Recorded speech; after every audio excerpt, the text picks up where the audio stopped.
आज के छोटे से वीडियो में बात करने वाले हैं इंडक्शन मोटर, सिंक्रोनस मोटर के बारे में।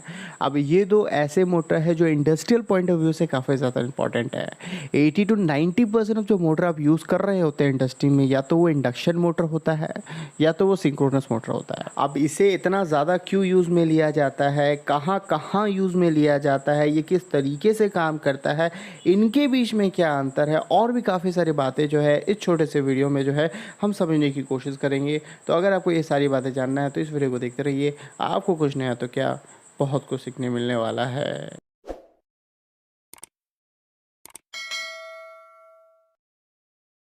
अब ये दोनों ही जो है इंडक्शन मोटर की बात करें चाहे हम सिंक्रोनस मोटर की बात करें, इन दोनों को ही जो है एसी मोटर कहा जाता है।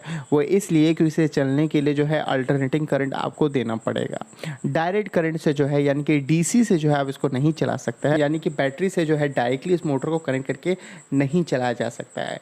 अगर आप चलाना चाहते हैं तो बैटरी को इन्वर्टर से कनेक्ट करना होगा, तो ये इन्वर्टर जो है डीसी को एसी में कन्वर्ट करेगा, फिर इस इन्वर्टर से जो है एसी मोटर को कनेक्ट करके जो है आप चला सकते हैं। और जैसे कि मैंने आपको पहले ये बताया कि हर मोटर में जो है आपको दो पार्ट देखने मिलेगा। एक को जो है हम स्टेटर कह रहे होते हैं, जो कि स्टेशनरी होता है, रुका हुआ होता है, और दूसरा जो है आपका रोटर होता है, जो कि रोटेटिंग पार्ट होता है, जो कि एक्चुअली घूमने वाला है, और उसी रोटर से जो है अपने लोड को जो है कनेक्ट करके चलाते हैं। अब इस दोनों ही मोटर को जो स्टेटर है और उसमें जो की गई वाइंडिंग है, ये पूरे तरीके से सेम होता है। इन दोनों में जो है हम 3 फेज वाइंडिंग कर रहे होते हैं, यानी कि 3 वाइंडिंग को जो है यूज़ किया जाता है। उसको इस तरीके से किया जाता है कि ये तीनों ही जो है 120 डिग्री फिजिकली जो है एक दूसरे से दूर होता है, यानी कि जो स्पेस एंगल है वो 120 डिग्री होता है। अब ये स्पेस एंगल, ये जो टर्मोलॉजी है और ये जो स्पेस एंगल वाला जो कंसेप्ट है, उसको आप ध्यान में ज़रूर रखें, क्योंकि ये बहुत ज़्यादा इंपॉर्टेंट है। अक्सर लोग इसको स्किप कर देते हैं। अब ये इंपॉर्टेंट क्यों है, ये भी जो है आपको इस वीडियो में समझ में आएगा। अब जनरली जब आप मोटर को वाइंडिंग कर देते हैं और जब 3 फेज सप्लाई देते हैं, तो आपका रोटेटिंग मैग्नेटिक फील्ड जो है जनरेट होता है। अब ये रोटेटिंग मैग्नेटिक फील्ड क्या है, यानी कि जैसे ही आप 3 फेज सप्लाई देते हो तो एक मैग्नेटिक फील्ड बनता है और वो रोटेट कर रहा होता है आपके स्टेटर के अंदर। तो इसी मैग्नेटिक फील्ड को जो रोटेट कर रहा है उसे हम रोटेटिंग मैग्नेटिक फील्ड कहते हैं। अब देखिए, आपने 3 फेज सप्लाई दिया और अगर वाइंडिंग जो है एक दूसरे से 120 डिग्री का स्पेस एंगल में नहीं होता तो ये रोटेटिंग मैग्नेटिक फील्ड जनरेट नहीं होता। और ये एक बहुत इंपॉर्टेंट सवाल होता है, अक्सर इंटरव्यू में आपसे पूछा जाता है कि ट्रांसफार्मर में क्या आपका रोटेटिंग मैग्नेटिक फील्ड बनता है, क्योंकि वहाँ भी आप 3 फेज सप्लाई दे रहे होते हैं इनपुट में। तो रोटेटिंग मैग्नेटिक फील्ड बनने के लिए जो है 2 कंडीशन बहुत ज़्यादा इंपॉर्टेंट है।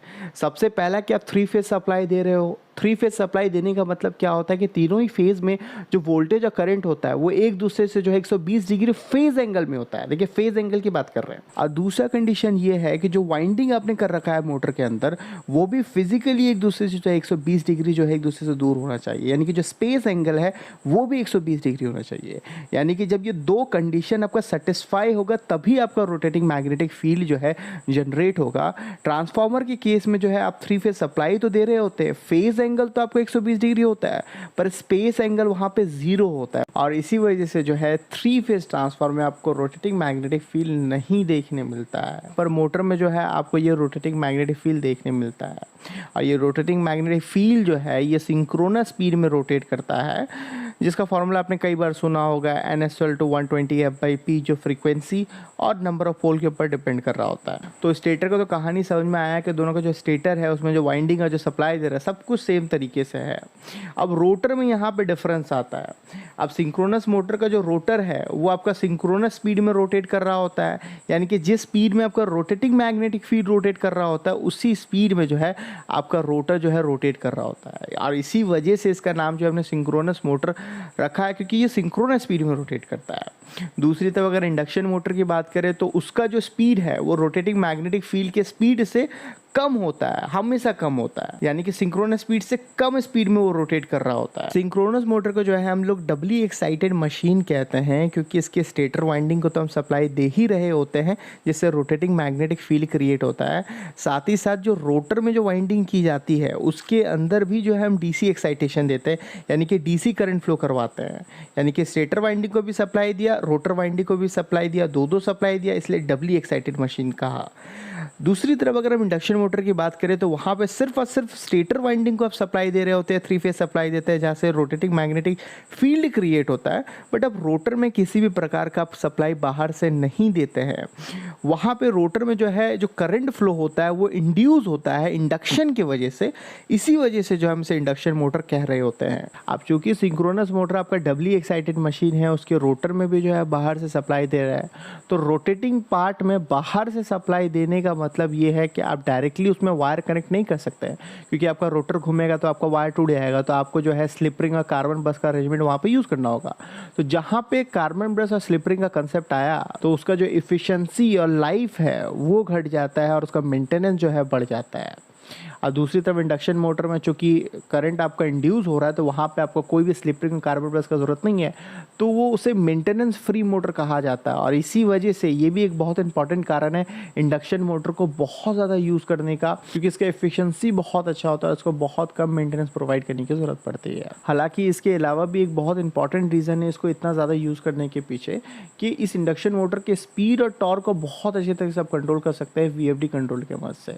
इसी वजह से जो है अभी के टाइम पे आपको हर एक जगह जो है आपको 3 फेज स्क्वायरल के इंडक्शन मोटर देखने मिल जाएगा VFD कंट्रोलर के साथ। चाहे आप ट्रेन की बात करें या लिफ्ट की बात करें, पहले के टाइम पे हम ट्रेन में जो है DC सीरीज मोटर यूज़ करते थे क्योंकि वो बहुत ज़्यादा आपको स्टार्टिंग टॉर्क देता था।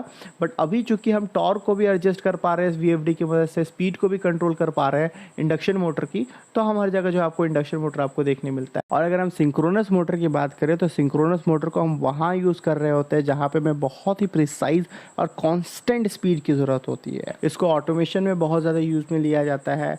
आपने हिस्टेरिसिस और रिलक्टेंस मोटर के बारे में सुना होगा, जो सिंक्रोनस मोटर का ही एक टाइप है। और सिंक्रोनस मोटर का सबसे अच्छा बात है कि इस मोटर को जो है किसी भी पावर फैक्टर पे ऑपरेट किया जा सकता है। इसका क्या मतलब हुआ? इसका मतलब सरल भाषा में आप ऐसा समझिए कि जब भी कोई भी मोटर चलता है तो उसको रिएक्टिव पावर की ज़रूरत होती है, तो वो रिएक्टिव पावर लेता है। और जब भी ये रिएक्टिव पावर लेता है या कोई भी लोड अगर आपका रिएक्टिव पावर लेगा तो वो आपके सिस्टम के पावर फैक्टर को ख़राब कर देता है।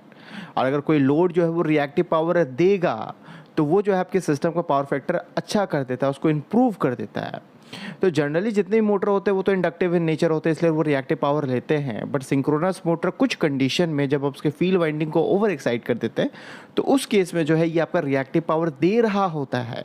इसका मतलब सिंक्रोनस मोटर को यूज़ करके जो है आप पावर फैक्टर को इम्प्रूव कर सकते हैं। इसे पावर फैक्टर करेक्शन में यूज़ में ली जाती है। अगर समझ में नहीं आया तो घबराने वाली बात नहीं है, इसके ऊपर डिटेल्ड वीडियो बनाएंगे, आप हमें कमेंट सेक्शन में बता सकते हैं। और एक बहुत इंपॉर्टेंट पॉइंट है कि सिंक्रोनस मोटर जो है आपके 3 फेज इंडक्शन मोटर की तरह जो है सेल्फ स्टार्टिंग नहीं होता है, उसको बनाया जाता है बाय डिफ़ॉल्ट। जो है जैसे कि आप इंडक्शन मोटर के बारे में जानते हैं, 3 फेज इंडक्शन मोटर के बारे में, कि उसको आप जैसे ही 3 फेज सप्लाई देते हैं तो रोटेटिंग मैग्नेटिक फील्ड बनता है, रोटर कंडक्टर में जो है वोल्टेज इंड्यूस होता है, करंट फ्लो होता है, फिर टॉर्क लगता है, फिर आपका जो रोटर अपने आप रोटेट करना स्टार्ट कर देता है। पर सिंक्रोनस के केस में ऐसा नहीं है। यहाँ पर रोटेटिंग मैग्नेटिक फील्ड तो बनता है बट आपका रोटर जो है खुद से स्टार्ट नहीं हो पाता है इनर्शिया की वजह से। क्योंकि इंडक्शन मोटर में क्या होता है जनरली कि वहाँ पर रोटर जो सर्किट होता है आपका कंप्लीट होता है एंटरिंग के थ्रू, तो वहाँ पे जो वोल्टेज इंड्यूस होता है तो करंट फ्लो होता है क्योंकि सर्किट कंप्लीट होता है।